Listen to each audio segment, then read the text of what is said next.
గత వైసీపీ ప్రభుత్వం నిర్లక్ష్యం చేస్తున్న ప్రతి పనిని కూటమి ప్రభుత్వం పూర్తి చేస్తుందని ఎమ్మెల్యే ఎరపతినేని శ్రీనివాసరావు అన్నారు. వైసీపీ ప్రభుత్వం అరాచకాలు చేస్తే కూటమి ప్రభుత్వం అభివృద్ధి చేస్తుందని చెప్పుకొచ్చారు. వైసీపీ పగటి కళ్ళు మానుకోవాలని 2029లో కూడా ఎన్డీఏనే భారీ మెజార్టీతో అధికారంలోకి వస్తుందంటూ ఎరపతినేని ధీమా వ్యక్తం చేశారు. త్వరలోనే వైసీపీ పార్టీ కనుమరుగైపోతుందని జోస్యం చెప్పారు. దాంట్లో మాజీ చైర్మన్ సుబ్బాడి పాత్ర వచ్చింది కదా.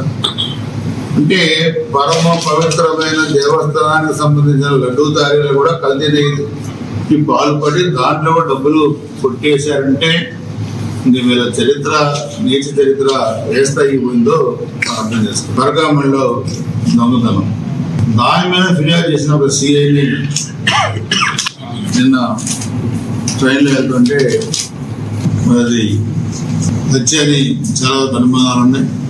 ప్రభుత్వం దాని మీద ఎంక్వైరీ చేస్తూ ఉంది. పేరు సతీష్ కుమార్ బీసీ, ఇతను ఫిర్యాదుదారు.